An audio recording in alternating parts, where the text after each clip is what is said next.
Sembra andare tutto liscio in realtà. Oggi inizia un nuovo campionato, subentrano fattori che potrebbero sporcare la corsa alla promozione. Amici di Lo Calcio Plus, un saluto da Salvo Geraci, benvenuti al Comunale di Sciara, Sporting Termini Aspra, 13ª giornata di prima categoria siciliana girone B.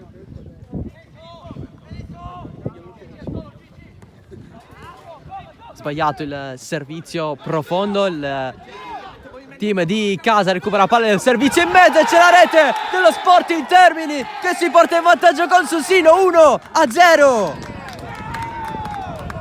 La sorpresa, attaccante di categoria che ne ha approfittato e ha messo dentro il gol del vantaggio. Palazzo specialista delle punizioni. Parte Palazzo verso la porta, respinge Rizzo, il pallone rimane lì, allontanato da Giovanni Labua. Marfisi alla rimessa.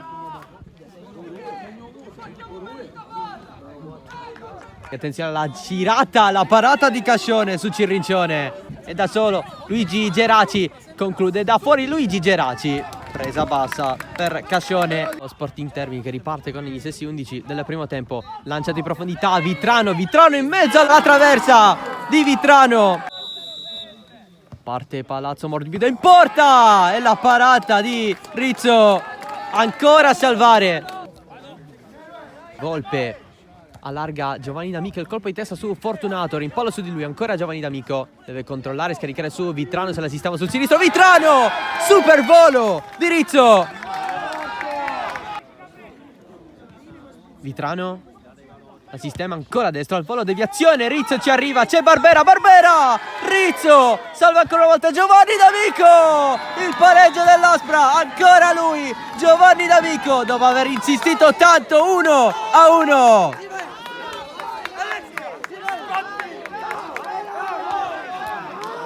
Dopo tante prove di gol è arrivato il pareggio per l'Aspra.